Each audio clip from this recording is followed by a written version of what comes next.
Every muscle in my body ached as I hunched over the keyboard, the fluorescent lights of Moretti Industries casting harsh shadows across the endless stack of paperwork that had become my existence.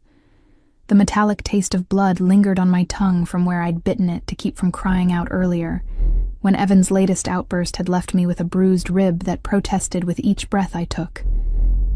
The familiar weight of concealer felt heavy beneath my eyes, carefully applied to hide the purple shadows that had nothing to do with lack of sleep and everything to do with the man I'd foolishly thought loved me.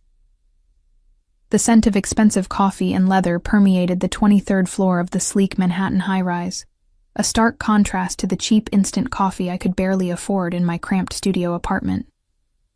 My fingers trembled slightly as I typed, partly from exhaustion and partly from the constant state of hypervigilance that had become my norm. Every sound in the corridor made me jump.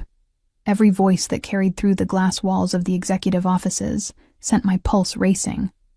Not because I feared my boss, Joseph Moretti was demanding but fair, but because fear had become my default setting. I pressed my palm against my ribs, where the pain flared with each shallow breath. Evan had been particularly violent last night after I'd mentioned working late again. He didn't like it when I stayed at the office past 6, claimed I was trying to attract attention from other men. The irony wasn't lost on me. I went out of my way to remain invisible, to blend into the beige walls and polished marble floors like a ghost, haunting the corridors of corporate power. The elevator dinged softly, and I heard the familiar sound of expensive Italian leather shoes against marble. Mr. Moretti always arrived at exactly 8:30. His routine as precise as everything else about him. I'd been his secretary for 8 months now, and in that time, I'd learned to read his moods by the weight of his footsteps. Today they sounded heavier than usual, purposeful in a way that made my stomach clench with anxiety. "Good morning, Julia." His voice was smooth, cultured, with just a hint of an accent that spoke of old money and older traditions. I looked up from my computer screen, forcing what I hoped was a professional smile, despite the way my lip pulled at the small cut Evan's ring had left there. "Good morning, Mr. Moretti. Your 9 o'clock appointment with the Carlyle Group has been moved to 10:30 at their request. The contracts you asked for are on your desk, and the quarterly reports from the Chicago office arrived this morning." My voice sounded steadier than I felt, a small victory in a life that had become a series of small defeats. He paused beside my desk, and I could smell his cologne, something expensive and masculine that made me think of safety, though I couldn't explain why. When I dared to glance up, his dark eyes were studying me with an intensity that made my breath catch. There was something different about his expression today, a sharpness that went beyond his usual professional scrutiny. "You look tired," he said quietly, and there was something in his tone that made my chest tight. Not criticism, but concern. I wasn't used to concern. "I'm fine, sir. Just a busy week." The lie came easily now, as practiced as the concealer routine. I'd become an expert at fine, at managing expectations, at making myself small enough that no one would look too closely. But Joseph Moretti was looking closely. His gaze lingered on my face for a moment longer than was professionally appropriate, and I saw something flicker in his expression, a darkness that had nothing to do with displeasure and everything to do with recognition. He'd built an empire on reading people, on seeing the things they tried to hide. I should have known that my carefully constructed facade wouldn't fool him forever. "I'll be in meetings most of the day," he said finally, his voice carefully neutral. "Hold my calls unless it's urgent." I nodded, already turning back to my computer screen, but I could feel his presence lingering. When I finally heard his office door close with a soft click, I allowed myself to slump slightly in my chair, my ribs protesting the movement. The morning stretched ahead of me like a minefield. Documents to type, calls to field, the constant effort of pretending that my life wasn't slowly disintegrating around me. By lunch, the pain in my side had intensified to the point where I could barely concentrate. I'd skipped breakfast again. Not from any eating disorder, but because buying groceries meant less money for the increasing demands Evan made on my paycheck. He'd started taking my debit card more frequently, claiming he needed it for job interviews, though I suspected the money was going toward the bottles that seemed to multiply in our apartment like a plague. I was reaching for a file in the bottom drawer when the movement sent a sharp spike of agony through my torso.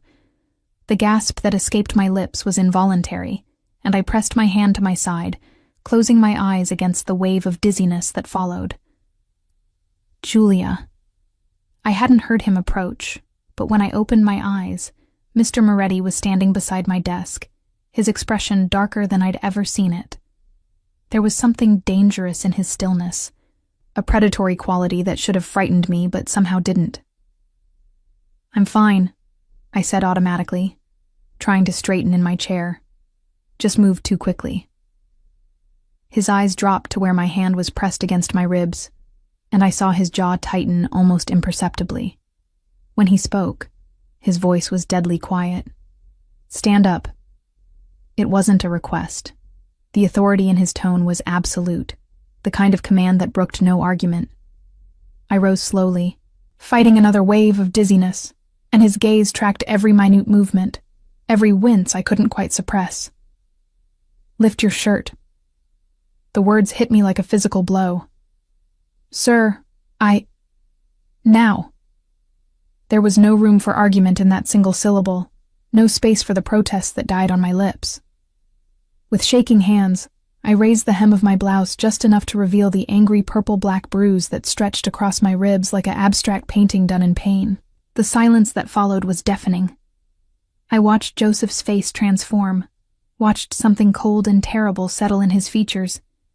His hands clenched into fists at his sides, and for a moment, I caught a glimpse of the man beneath the polished businessman, someone capable of violence that would make Evan's petty cruelties look like child's play.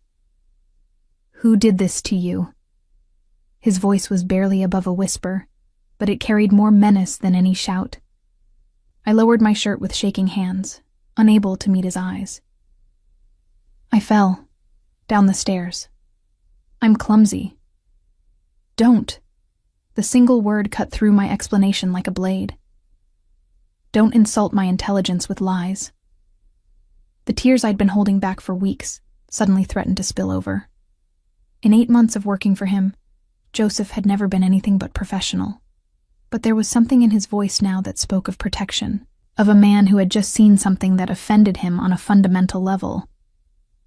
"It's not your concern, Mr. Moretti," I managed, wrapping my arms around myself as if I could hold the pieces of my dignity together through sheer force of will. He stepped closer, close enough that I could see the gold flecks in his dark eyes, close enough to catch the faint scent of his cologne mingled with something more primal. Anger, barely leashed and entirely focused on my behalf. "You're wrong," he said quietly. "You are very much my concern." Before I could process what he meant, what the implications of that statement might be, his phone rang. The shrill sound cut through the tension like a knife, and I reached for it automatically, grateful for the interruption. "Moretti Industries, Mr. Moretti's office." "Is he there?" The voice was gruff, impatient. "This is Detective Martinez. We need to speak with him about the Giannetti investigation." I looked up at Mr. Moretti, whose expression had shifted into something unreadable. He held out his hand for the phone, and I passed it to him, trying not to think about how his fingers brushed mine, or the way that simple contact sent warmth shooting up my arm. "Detective?" he said smoothly, but I caught the slight tension in his shoulders. "What can I do for you?" As he spoke, I tried to focus on the computer screen, on anything other than the conversation taking place mere feet from my desk. But I couldn't shake the feeling that something fundamental had shifted in those few minutes, that the careful balance I'd maintained for months was about to crumble entirely. When he hung up, Mr. Moretti's attention returned to me with laser focus. "I have to go out for a few hours. When I get back, we're going to have a conversation." It wasn't a suggestion, and I nodded mutely, already dreading whatever that conversation might entail. as he gathered his coat and briefcase. I caught him looking at me one more time, and there was something in his expression that made my heart race, for reasons that had nothing to do with fear. "Julia," he said from the doorway, his voice soft but carrying an unmistakable promise. "This isn't over." After he left, I sat alone in the quiet office, my hand unconsciously drifting to my bruised ribs. For the first time in months, I felt something other than resignation settling in my chest. It might have been hope, or it might have been terror.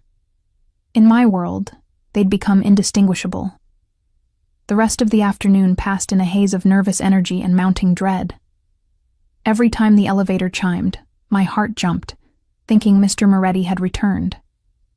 Every phone call made me wonder if it was Evan, checking up on me with that particular brand of paranoia that had intensified over the past few weeks.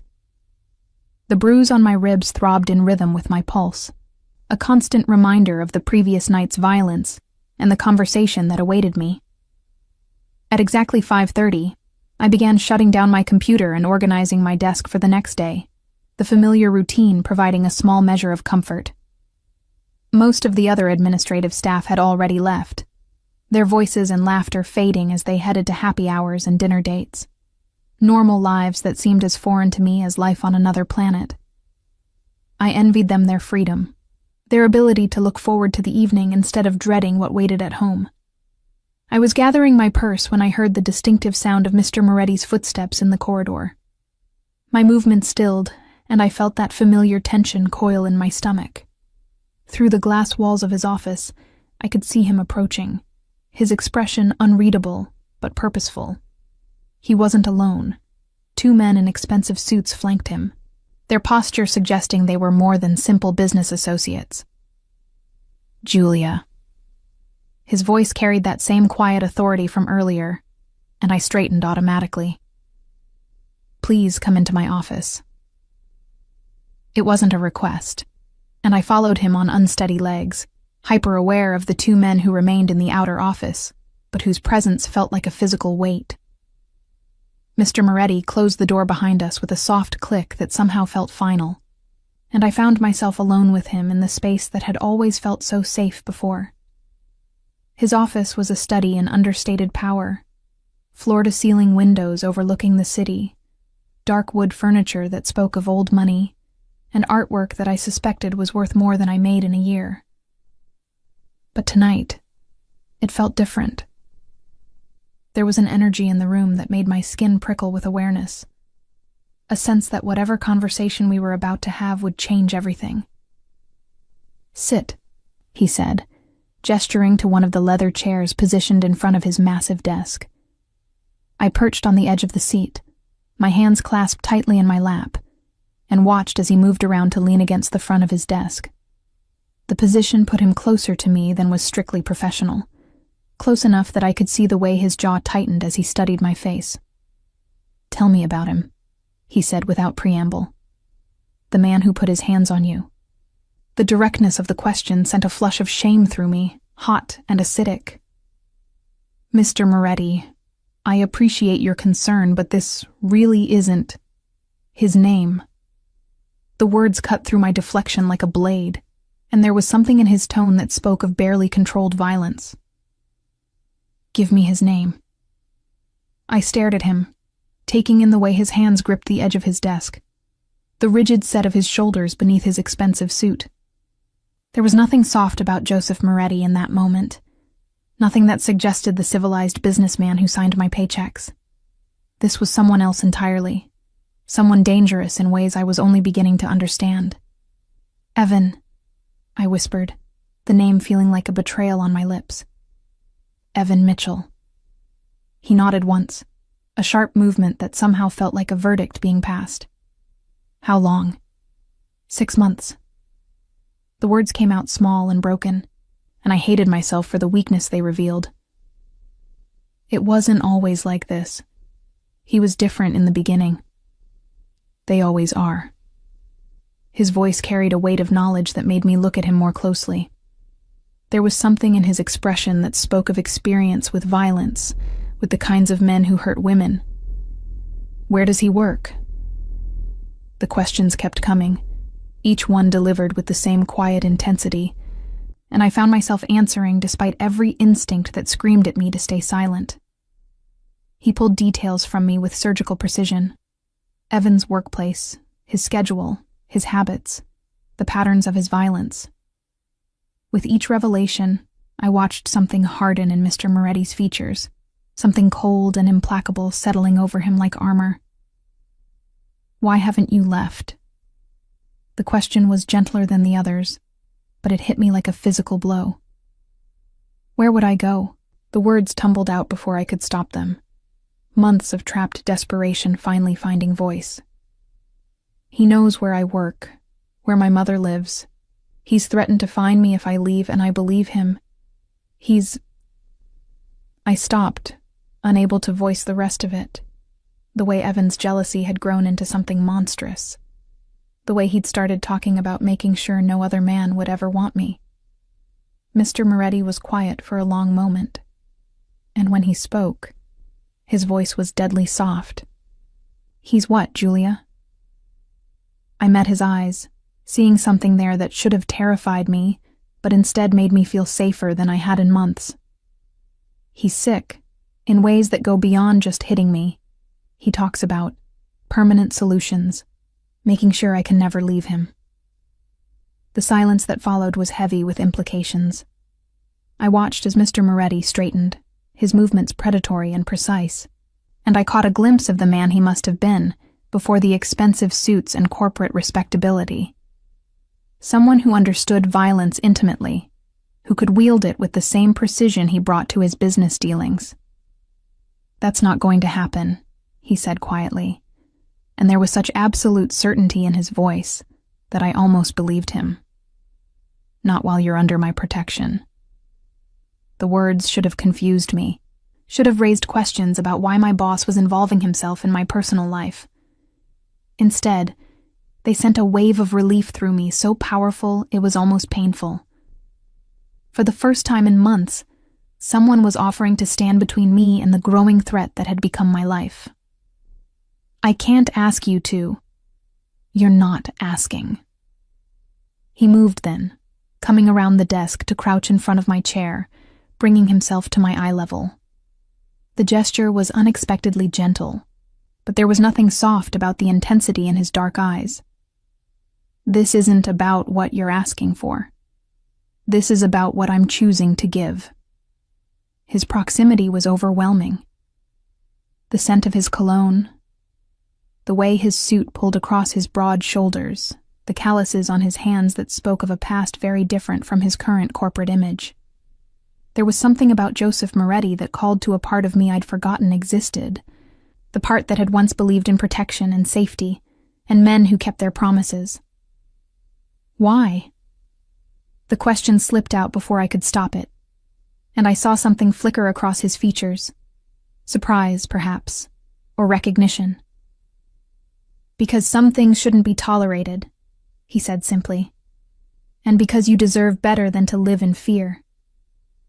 Before I could respond, there was a soft knock on the door. One of the men from the outer office entered without waiting for permission, his expression respectful but urgent. "Sir, we have the information you requested." Mr. Moretti rose smoothly, his demeanor shifting back into that of the businessman I knew. But I caught the way his hands flexed at his sides, the subtle tension that suggested barely leashed action. "Evan Mitchell," the man continued, consulting a small notepad. "Works the night shift at Morrison's warehouse on the west side. Gets off at 7 a.m. Usually stops at the Riverside Diner for coffee before heading home to the apartment on Lexington Street." I felt the blood drain from my face as I realized they'd been watching him, gathering intelligence with the kind of efficiency that spoke of resources far beyond what any legitimate businessman should possess. The pieces of a puzzle I hadn't known I was solving clicked into place. The deference his employees showed him, the way certain clients spoke to him with a mixture of respect and fear, the fact that Detective Martinez had called him about an investigation. "Thank you, Marco." Mr. Moretti's voice was steady, but I caught the undercurrent of something darker. "That will be all for now." After the man left, the silence stretched between us, heavy with unspoken implications. I stared at Mr. Moretti, seeing him clearly for perhaps the first time, understanding that the man who signed my paychecks was capable of things that existed far outside the boundaries of corporate law. "You're not just a businessman," I said quietly, and it wasn't a question. He met my gaze steadily, and there was no attempt at denial in his expression. "No, I'm not. Should I be afraid of you?" The question hung in the air between us, and I watched as something shifted in his features, something almost vulnerable appearing beneath the controlled exterior. "I would never hurt you," he said, and there was such quiet sincerity in his voice that I believed him without question. But I can't say the same about others who threaten what's mine. The possessive note in his voice should have alarmed me, should have sent me running toward the door. Instead, it sent warmth spreading through my chest, a feeling I hadn't experienced in so long. I'd almost forgotten what it was like to feel wanted, rather than simply tolerated. "I should go home," I said, though the words felt hollow. Home wasn't home anymore. It was a battlefield where I was always losing. "No." The word was gentle, but absolute. "You should go to your apartment, pack what you need, and then you should disappear for a while." "I can't just disappear. I have work, responsibilities." "You have vacation days," he interrupted smoothly. "Consider this an extended break, with full pay, of course." The careful way he phrased it told me this wasn't really a choice, that the concern in his voice was backed by the kind of authority that didn't accept arguments. Part of me wanted to protest, to insist on handling my own problems, but a larger part was simply grateful that someone was finally offering me a way out of the endless cycle of fear and violence. Where would I go? Something that might have been satisfaction flickered across his features. "Leave that to me." The hotel room Mr. Moretti had arranged for me was nothing like what I'd expected. Instead of some seedy motel on the outskirts of town, I found myself in a suite at the Meridian, one of Manhattan's most exclusive hotels.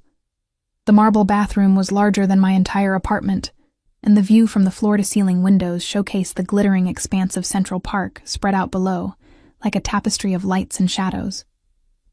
I stood at those windows now, watching the city move beneath me, while my mind raced with questions I wasn't sure I wanted answered. It had been 18 hours since Mr. Moretti's men had escorted me to pack a single bag. 18 hours since I'd sent a text to Evan, claiming I was visiting my sick aunt in Philadelphia. The lie came easily. I'd become an expert at deception over the past 6 months, but the guilt that usually accompanied such untruths was noticeably absent. The knock on the door made me jump, despite expecting it. Mr. Moretti had said he would come by to check on me, to discuss next steps, though I suspected the conversation would be far more complicated than those simple words implied. I opened the door to find him standing in the hallway, looking as impeccably dressed as always, but somehow different in this intimate setting. "May I come in?" His voice carried that same careful politeness, but there was something in his eyes that suggested the formality was for my benefit, rather than any real uncertainty about my answer. I stepped aside, hyper-aware of the way he moved into the space, how his presence seemed to fill the elegant room with a kind of controlled energy. He was carrying a manila envelope and a small paper bag that smelled deliciously of fresh pastries, a gesture that was unexpectedly thoughtful given the circumstances. "You need to eat," he said, setting the bag on the marble-topped table near the window. "You're too thin." The observation was delivered matter-of-factly, without judgment, but it highlighted how closely he'd been watching me. The realization should have made me uncomfortable, but instead, it filled me with a warmth I didn't want to examine too closely. When was the last time someone had noticed that I was losing weight, that the stress and fear had been eating away at me physically as well as emotionally? "Thank you," I said softly, accepting the coffee he offered me. The cup was from that little Italian place down the street from the office, The one where a single cappuccino cost more than I usually spent on lunch. You didn't have to. Yes, I did. He settled into the chair across from me, his posture relaxed but his eyes sharp. We need to talk, Julia, about what happened last night. My hand stilled on the coffee cup. What about last night? Evan Mitchell. He opened the manila envelope and withdrew a single photograph, sliding it across the table toward me. He won't be bothering you anymore. The image was grainy, clearly taken from a security camera, but I recognized Evan's profile immediately. He was getting into his car outside the warehouse where he worked, the timestamp showing it was taken at 7:23 a.m., just hours after I'd disappeared. But there was something wrong with the picture, something that made my stomach clench with a mixture of relief and terror. Where is he? I asked, though part of me already knew I didn't want the answer. Gone. Mr. Moretti's voice was calm, matter-of-fact, as if he were discussing the weather rather than a man's disappearance. Permanently. The word hung between us, heavy with implications I wasn't ready to face. I stared at the photograph, at Evan's familiar face, and waited for the horror to hit me.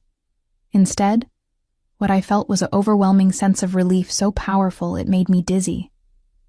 The constant fear that had become my companion, the dread that colored every moment of every day, all of it simply vanished, leaving behind a lightness I'd forgotten was possible. You killed him. It wasn't a question, and I was surprised by how steady my voice sounded. I protected you. He leaned forward slightly, his gaze intense. There's a difference. Is there? I met his eyes, seeing no remorse there, no guilt or uncertainty, just the calm satisfaction of a problem solved, a threat eliminated. In the eyes of the law. His mouth curved in something that wasn't quite a smile. The law would have required you to file charges, to testify, to relive every moment of his abuse in front of strangers. The law would have given him bail, opportunities to find you, to make good on his threats. The law would have failed you, Julia, just like it fails most women in your situation. The brutal honesty of his words hit me like a physical blow, partly because I recognized the truth in them. How many times had I considered calling the police, only to remember stories of women who'd tried that route? How many restraining orders were just pieces of paper to men like Evan, men who saw violence as their right and possession as love? What if you're wrong? I asked, though the question felt hollow. What if he could have changed? Men like him don't change. His voice carried a weight of experience that made me shiver. They escalate. They find new ways to hurt, new threats to make. He would have killed you eventually, Julia. I simply saved us both the time. The casual way he said it, the certainty in his tone, should have terrified me. Instead, I found myself thinking about the fear that had become my constant companion, the way I'd started avoiding mirrors because I didn't want to see what Evan's violence was turning me into. For the first time in months, I could take a full breath without wincing, could sit without calculating the nearest exit. Who are you? The question came out softer than I'd intended, carrying more vulnerability than I'd meant to show. Really? He was quiet for a long moment, and I watched something shift in his expression, as if he were weighing how much truth I could handle. When he spoke, his voice carried a formality that suggested he was sharing information he rarely disclosed. My family has been in the import business for 3 generations, he said carefully. We specialize in ensuring that valuable items reach their intended destinations safely, regardless of the obstacles that might arise. The euphemisms were elegant, but I understood what he wasn't saying. The Moretti family wasn't just in the import business. They were in the control business, the power business, the kind of enterprise that operated in the spaces between legal and illegal, where most people feared to tread. And I work for you. Another piece of the puzzle clicking into place. You work for my legitimate business interests, he corrected gently. Moretti Industries is exactly what it appears to be. A successful import company with offices in 6 countries and a reputation for discretion and efficiency. But it's not all you do. No, he admitted. It's not all I do. The silence stretched between us, and I found myself studying his face, looking for signs of the violence I knew he was capable of. But all I saw was the same careful attention he'd always shown me, the quiet consideration that had made working for him such a relief after the chaos that had become my personal life. "Are you afraid of me now?" he asked quietly, and there was something almost vulnerable in the question. I considered it seriously, examining my feelings with the same care I'd once used to navigate Evan's moods. The logical part of my mind insisted I should be terrified, that I should be planning my escape from this elegant room and the dangerous man who'd arranged my stay here. But the emotional truth was more complicated. "No," I said finally, surprised by my own honesty. "I should be, but I'm not." "Why?" The question was simple, but the answer was anything but. I thought about the way he'd looked at my bruises, the controlled fury in his voice when he demanded Evan's name. I thought about the careful way he'd arranged my escape, the concern in his voice when he'd insisted I needed to eat. "Because you could have hurt me months ago if that was your intention," I said slowly, working through the realization as I spoke. "Because you've been nothing but respectful, even when you had every opportunity to take advantage. Because when you found out someone was hurting me, your first instinct was to protect me, not to use my vulnerability for your own benefit." Something shifted in his expression, a warmth that transformed his features from merely handsome to something approaching beautiful. It was the first time I'd seen him without the careful mask of professional distance, and the effect was startling. "You're remarkable," he said softly, and there was such sincerity in his voice that it made my chest tight. "Most people in your situation would be looking for the nearest exit. Most people in my situation don't have anywhere to go." The words came out more bitter than I'd intended, carrying months of trapped desperation. "Most people in my situation don't have someone powerful enough to make the monsters disappear." "Is that what you think I am?" His voice was carefully neutral, but I caught something else underneath. Hope, perhaps, or the need for reassurance. Someone powerful enough to keep the monsters away? I met his gaze, seeing past the expensive suit and cultured voice to the man beneath. There was darkness there, certainly, the capacity for violence that I'd witnessed firsthand. But there was also protection, the kind of strength that could be wielded as a shield rather than a weapon. "I think you're someone who decides what he wants and then makes it happen," I said carefully. "The question is, what you want from me." The smile that crossed his features was slow and predatory, but somehow it didn't frighten me. Instead, it sent heat spiraling through my chest, a warmth that had nothing to do with gratitude and everything to do with the way he was looking at me, as if I were something precious rather than broken. "I want you safe," he said simply. "Everything else is negotiable." 3 days passed in the luxury of the Meridian suite, 3 days of room service meals I didn't have to cook and sleep that wasn't interrupted by the sound of Evan's key in the lock. I found myself sleeping through the night, for the first time in months, waking naturally instead of to the sound of angry voices or the crash of bottles against walls. The absence of fear was almost disorienting, like learning to walk again after an injury I hadn't realized was so debilitating. Mr. Moretti visited each evening, bringing news from the outside world and carefully neutral updates about the search for Evan Mitchell. The police had classified him as a missing person, but there was little urgency in their investigation. Men like Evan disappeared all the time in a city like New York, and without evidence of foul play, his case would likely fade into the background of more pressing concerns. "The lease on your apartment expires at the end of the month," he said during his Thursday evening visit, settling into the chair across from me with the casual ease of someone who belonged in elegant surroundings. I took the liberty of having my people pack your belongings. I looked up from the book I'd been pretending to read, a thriller whose violence seemed tame compared to my current reality. Where will you put them? That depends on you. He leaned forward slightly, his dark eyes intent. I have a proposition. The word sent a flutter of something through my chest. Anticipation, perhaps, or the recognition that whatever he was about to offer would change everything irrevocably. I set the book aside and gave him my full attention, hyper-aware of the way the lamplight cast shadows across his sharp features. I'm listening. I need someone I can trust in my personal life, he said carefully, his voice carrying the weight of a practiced negotiation. Someone to manage my household, handle my private correspondence, ensure that my home runs smoothly. The position would require absolute discretion and complete loyalty. The words were chosen with legal precision, but I heard what he wasn't saying. He wasn't offering me a job. He was offering me a place in his world, a position that would put me under his protection permanently. The realization should have frightened me, but instead it filled me with a relief so profound it was almost painful.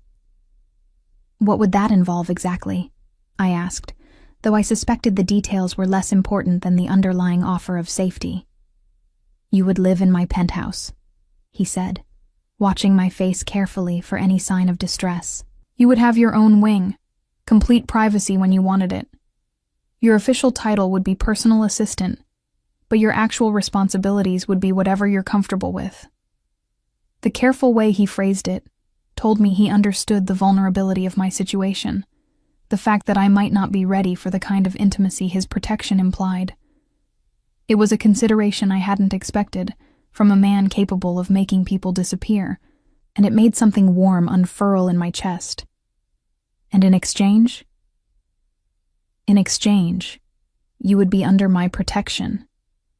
No one would touch you, threaten you, or cause you pain without answering to me. His voice carried an edge of steel that reminded me exactly how dangerous he could be when protecting what he considered his. You would be safe, Julia. Completely safe. The promise hung between us, simple and absolute.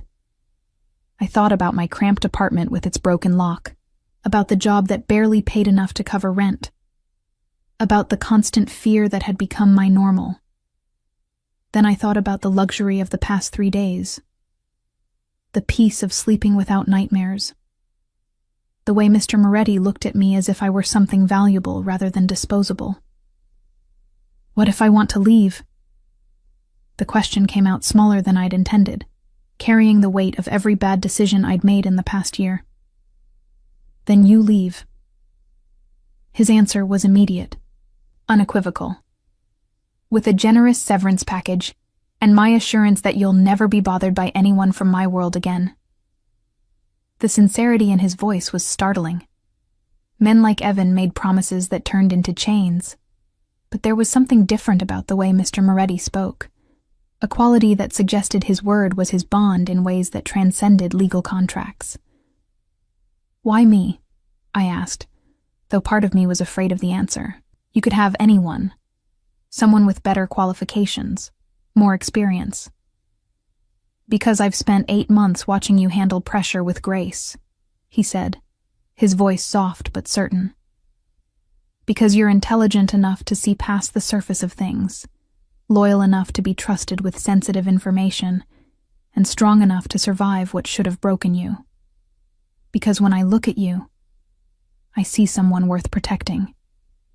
The words hit me like a physical touch, warm and startling in their honesty. I'd spent so long being told I was worthless, that I was lucky anyone would want me, that hearing myself described as valuable felt like stepping into sunlight after months in darkness. And because, he continued, his voice dropping to something more intimate, I find myself caring about your well-being in ways that go beyond professional interest.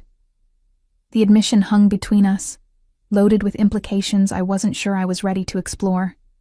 There was something in his eyes that spoke of desire, carefully held in check, of a want that was tempered by respect for my circumstances and the trauma I was still processing.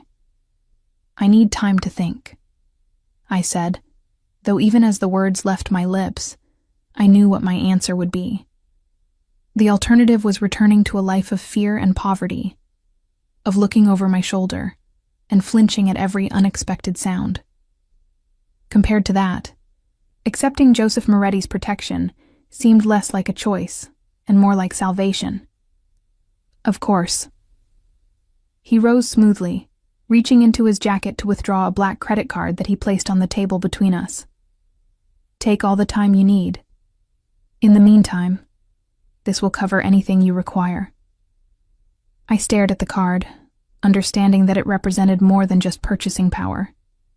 It was a demonstration of trust, a gesture that said he was willing to invest in me before I'd even agreed to his terms. The faith implicit in that offering was both humbling and terrifying. "Mr. Moretti." "Joseph," he corrected gently. "I think we're past formalities, don't you?"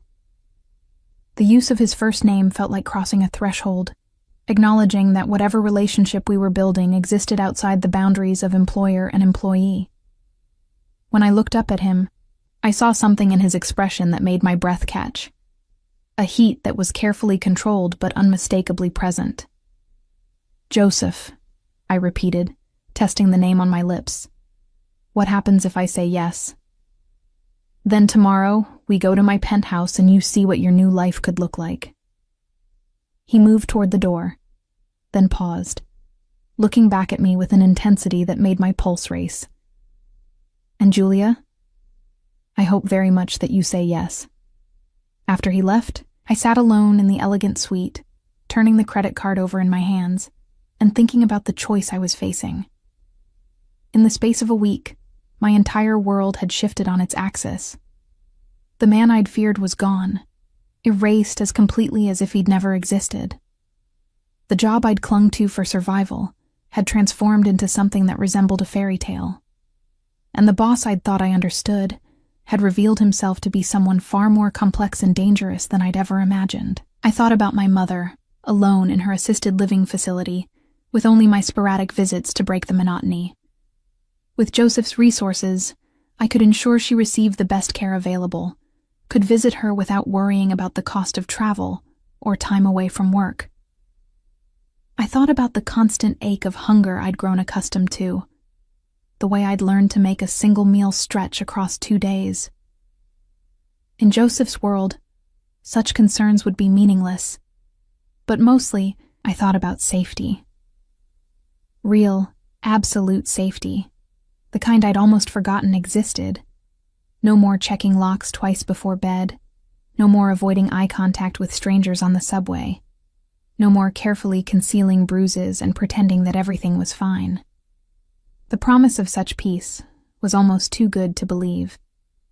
When I finally went to bed that night, I dreamed of marble floors and floor-to-ceiling windows, of strong hands that offered protection instead of pain, of dark eyes that looked at me as if I were something precious.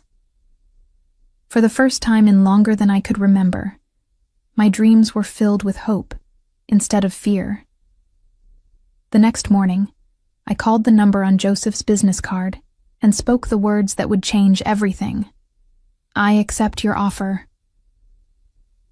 His response was immediate, warm with satisfaction, and something deeper that sent heat spiraling through my chest.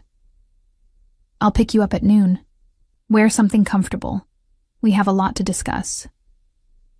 As I prepared for the day that would mark the beginning of my new life, I caught sight of myself in the bathroom mirror and was startled by what I saw. The hollow-cheeked, hollow-eyed woman who had looked back at me for months was gone, replaced by someone who looked almost hopeful. The bruises had faded to yellow shadows, barely visible beneath the concealer I no longer needed to apply with trembling hands. I was still damaged, still healing from wounds that went deeper than the physical ones Evan had inflicted. But for the first time in longer than I could remember, I looked like someone who might have a future worth looking forward to. When Joseph arrived precisely at noon, dressed in a charcoal suit that emphasized his broad shoulders and carrying himself with the quiet confidence of a man who owned everything he surveyed. I was ready. Ready to step into his world. Ready to accept his protection. Ready to see what kind of life was possible when someone powerful decided you were worth protecting. "Are you ready?" he asked, offering me his arm with old-fashioned gallantry. I took it, feeling the solid strength beneath the expensive fabric, and smiled. "I'm ready." Joseph's penthouse occupied the entire top floor of a building in the Upper East Side, a space that redefined my understanding of luxury and power. The elevator opened directly into a foyer lined with marble that seemed to glow in the afternoon light streaming through massive windows. Art that I recognized from museum catalogs adorned the walls, and the air carried the subtle scent of expensive flowers and something else. The indefinable aroma of wealth so old and established it had become its own atmosphere. "Welcome home," Joseph said quietly, and the words sent a shiver of something through me that I didn't want to examine too closely. He guided me through rooms that felt more like galleries than living spaces. A formal dining room with a table that could seat 20. A library filled with first editions and leather-bound volumes in multiple languages. A sitting room where every piece of furniture looked like it belonged in a museum. But it was when we reached the wing he'd designated as mine that I truly understood the scope of what he was offering. My quarters consisted of a bedroom larger than my former apartment, complete with a walk-in closet that had already been filled with clothes in my exact size. The attached bathroom featured a soaking tub carved from a single piece of marble and fixtures that gleamed like precious metals. Floor-to-ceiling windows offered a breathtaking view of Central Park, and French doors opened onto a private terrace overlooking the city. "How did you know my sizes?" I asked, running my fingers over a silk blouse that probably cost more than I'd made in a month at my old job. "I make it my business to know everything about the people I care about," he said simply. And there was something in his tone that suggested the admission was more significant than it appeared. "Do you like it?" Seemed inadequate for what I was feeling. The space was beautiful beyond description, but more than that, it felt safe. There were locks on the doors that only I controlled, security systems that would alert us to any intrusion, and beyond all that, the protection of a man whose power I was only beginning to understand. "It's perfect," I said, and meant it. "But I don't understand why you're doing all this." "Don't you?" He moved closer, close enough that I could smell his cologne and see the gold flecks in his dark eyes. "Julia, I've been watching you for 8 months. Watching you arrive early and stay late. Watching you handle impossible deadlines with grace. Watching you hide pain that should have been unbearable." His voice dropped to something more intimate, and I felt heat beginning to build in places that had been cold for too long. "I've been watching you and thinking about what it would be like to take that pain away. To give you everything you deserve instead of everything you've been forced to accept." The words hit me like a physical touch, and I realized that what I was seeing in his expression wasn't just protective instinct or even simple desire. It was something deeper, something that spoke of genuine care masked as business arrangement. "Joseph, I know this is complicated," he continued, reaching out to brush a strand of hair from my face with fingers that trembled slightly. "I know you're still healing, still processing what happened. I'm not asking for anything you're not ready to give." "Then what are you asking for?" "Time," he said simply. "Time for you to heal. Time for you to see that not all men are like him. Time for you to understand that you deserve to be cherished instead of hurt." The honesty in his voice was devastating, and I found myself leaning into his touch without conscious thought. It had been so long since someone had touched me with gentleness, since contact had meant comfort instead of pain, that the simple brush of his fingers against my skin sent warmth shooting through my entire body. What if I'm too damaged? The question slipped out before I could stop it, carrying months of fear and self-doubt. What if what he did to me broke something that can't be fixed? The flash of anger that crossed Joseph's features was swift and deadly, but I realized it wasn't directed at me. "He didn't break you," he said fiercely. "He hurt you, terrorized you, tried to make you smaller than you are. But you're still here, still fighting, still strong enough to walk away from everything familiar because you knew you deserved better. That's not broken, Julia. That's courage." The words hit me like absolution, washing away months of shame and self-recrimination. For the first time since Evan's abuse had begun, I felt like something other than a victim, like a survivor, like someone who had endured and emerged with her core intact. "I care about you," Joseph continued, his voice soft but certain. "More than is probably wise, more than is certainly professional. I want to protect you, yes, but I also want to know you. I want to learn what makes you laugh, what you dream about, what you want from a life that's finally your own to live." The confession hung between us, vulnerable and honest in a way that took my breath away. I studied his face, looking for signs of the manipulation I'd learned to recognize, the subtle pressure that had been Evan's specialty. But all I saw was sincerity, patience, and a heat that was carefully controlled, but unmistakably real. "I don't know how to do this," I admitted, gesturing between us to encompass the complexity of what he was offering. "I don't know how to trust someone with power over me, how to believe that protection doesn't come with a price." "Then let me show you," he said, taking my hands in his with infinite gentleness. "Let me prove that there's a difference between strength that protects and strength that destroys. Let me demonstrate that caring for someone means cherishing their choices, not eliminating them." I looked down at our joined hands, noting the way his dwarfed mine, the calluses that spoke of a past involving more than boardroom negotiations, the careful way he held me as if I were something precious. When I met his eyes again, I saw something there that made my heart race. Not fear, but anticipation. "What would that look like?" I asked, my voice barely above a whisper. "Dinners together when you want company, space when you need solitude, conversations about books and art and everything that interests you.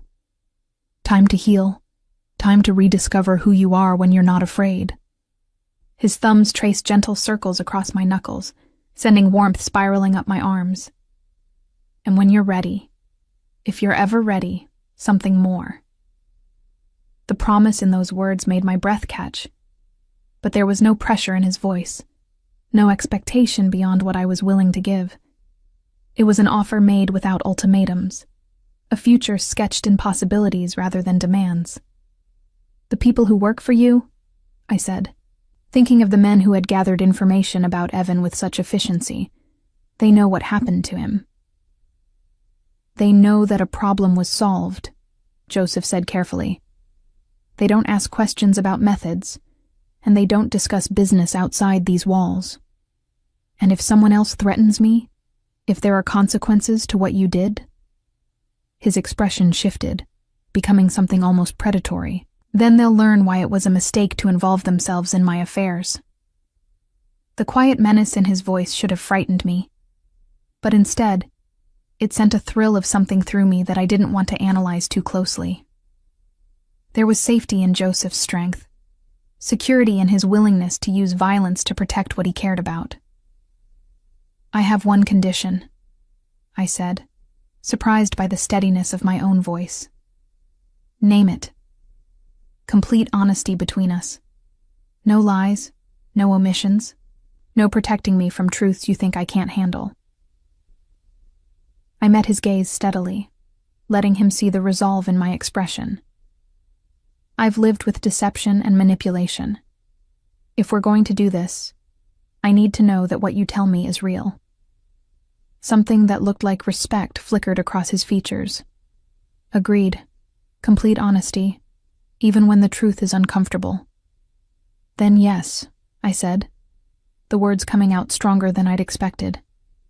Yes to time. Yes to healing. Yes to seeing what this could become.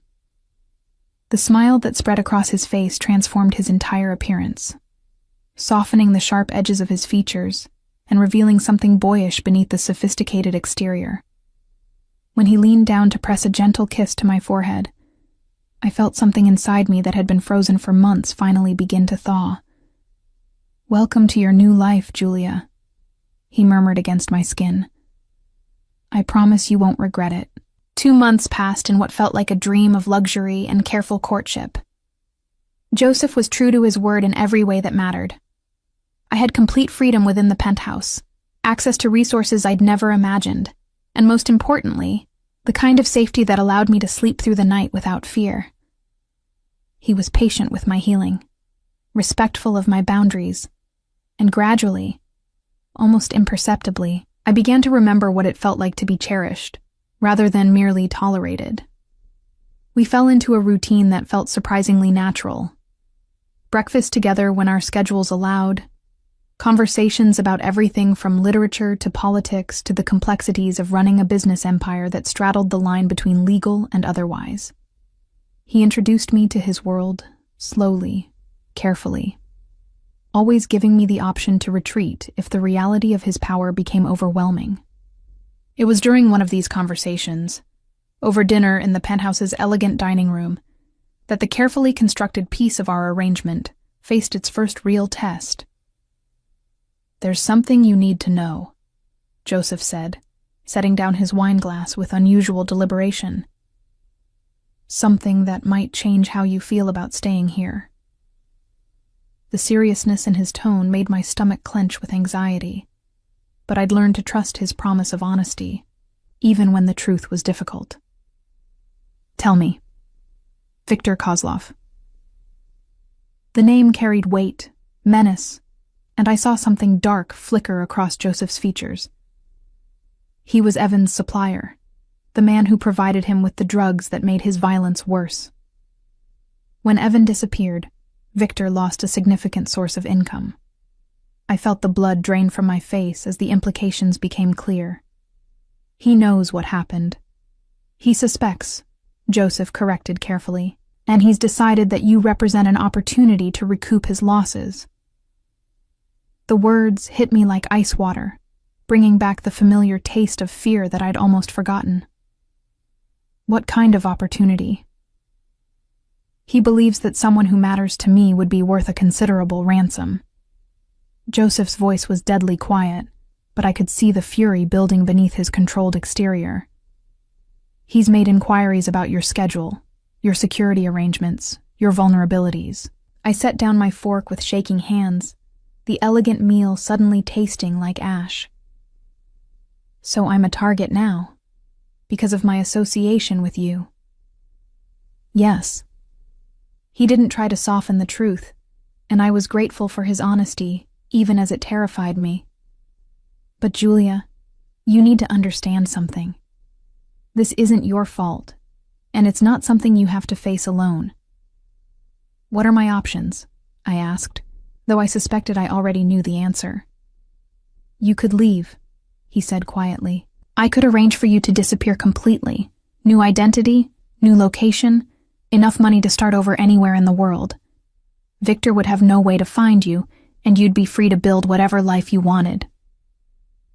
The offer was generous beyond measure, but I caught the carefully controlled pain in his voice, the way his hands tightened almost imperceptibly on his wineglass.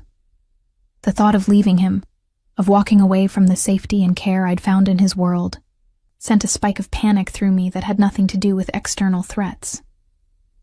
"And the other option? You stay." His eyes met mine, dark and intense. "You let me protect you the way I should have protected you from the beginning. You trust that my resources, my people, my willingness to do whatever is necessary will be enough to keep you safe. And Viktor?" The smile that crossed Joseph's features was cold and predatory. "Viktor becomes a cautionary tale about the consequences of threatening what belongs to me." The possessive note in his voice should have alarmed me, should have reminded me of Evan's obsessive jealousy. But there was something fundamentally different about the way Joseph claimed me, not as property to be controlled, but as something precious to be protected. The distinction mattered more than I could express. If I stay, if I let you handle this threat, what does that make me? I asked, voicing the fear that had been growing in my chest. Someone who hides behind your violence while you eliminate my problems? It makes you someone smart enough to accept protection when it's offered, he said firmly. Someone brave enough to choose safety over false independence. Someone who understands that sometimes the only way to stop a predator is with someone more dangerous. The logic was undeniable, but I couldn't shake the feeling that accepting his protection again would fundamentally change our relationship, would shift the balance between us in ways that couldn't be undone. I need to ask you something, I said, meeting his gaze steadily. And I need you to be completely honest. Always. If I choose to stay, if I let you eliminate this threat, will you still see me as someone worth protecting? Or will I become just another responsibility, another possession to be managed? The question hung between us, carrying the weight of every fear I'd harbored about powerful men and the women who depended on them. I watched Joseph's face carefully, looking for any sign of the patronizing dismissal I'd learned to recognize. Instead, I saw something that looked like admiration. Julia, the fact that you can ask that question, that you're still thinking independently even when you're afraid, is exactly why you're worth protecting. You're not asking me to think for you or make your choices. You're asking me to stand beside you while you face a threat that no one should have to face alone. The distinction was subtle but crucial, and I felt something inside me settle at his words. This wasn't about giving up my agency. It was about choosing to share the burden with someone strong enough to carry it. There's something else, I said, surprised by my own boldness. Something I need you to know before I make this decision. Tell me. I'm falling in love with you. The words came out quieter than I'd intended, but they carried absolute certainty. Not because you saved me, not because you're protecting me, but because of who you are when you think no one is watching. Because you bring me coffee in the mornings and remember that I like to read by the window in the afternoons. Because you listen when I talk about my mother and never make me feel guilty for wanting to visit her more often. I took a breath, gathering courage for the rest of it. If I stay, if I let you handle Victor, it won't be because I'm afraid to leave. It will be because I choose to build a life with you. Whatever that looks like. The effect of my confession was immediate and powerful. I watched Joseph's carefully controlled composure crack, revealing something raw and vulnerable beneath. When he reached across the table to take my hands, his fingers were trembling slightly. Julia, he said, his voice rough with emotion. I've been in love with you since the day you told me you were fine when I could see that you were breaking apart. I've been thinking about what it would mean to have you in my life, really in my life, not just as someone I'm protecting, but as someone I'm building a future with. The confession sent warmth flooding through me, washing away the last of my fears about his motives. When he stood and moved around the table to cup my face in his hands, I leaned into his touch without hesitation. If you stay, he murmured, his thumbs tracing gentle paths across my cheekbones. It won't just be about Victor. There will always be threats. Always be people who think they can use you to get to me. Are you prepared for that? Are you prepared to love someone who comes with her own complications? I countered, thinking of my mother, my past, the lingering wounds that would take time to fully heal. I'm prepared to love you exactly as you are, he said simply, complications and all. When he kissed me, it was nothing like the brutal possession I'd learned to expect from men who claimed to care. It was gentle, reverent, a promise made with lips and breath that spoke of partnership rather than ownership. When we broke apart, I knew that whatever choice I made would be mine alone, made with clear eyes and a full understanding of the consequences. Then I stay, I said, surprised by how steady my voice sounded. I choose this life, this love, this future we can build together. The smile that spread across his face was radiant, transforming him from the dangerous man who could make people disappear into someone who looked almost young with happiness. And Victor? Victor learns why it was a mistake to threaten your family, I said, the word carrying new weight and meaning. Because that's what I am now, isn't it? Family. Yes, he said, pulling me into his arms with infinite tenderness. Your family, your home, your everything. As he held me against his chest, I could hear the steady rhythm of his heartbeat, feel the solid strength of his embrace, and for the first time in my life, I understood what it meant to be truly safe. Not just protected from external threats, but cherished for exactly who I was, valued for my strength, rather than controlled because of my vulnerabilities. The road ahead wouldn't be simple. Loving a man like Joseph meant accepting the shadows that came with his light. Understanding that our happiness would always be defended with methods that existed outside conventional morality. But as I stood in his arms, surrounded by luxury and safety and unconditional love, I knew that I had finally found where I belonged. I love you, I whispered against his chest and felt him tighten his arms around me. I love you too, he murmured into my hair. Always and completely. In the distance, the city glittered like a promise of future possibilities, but all that mattered was this moment, this choice, this man who had shown me that sometimes salvation came in unexpected forms. I had chosen love over fear, partnership over solitude, and for the first time in my life, I was exactly where I was meant to be.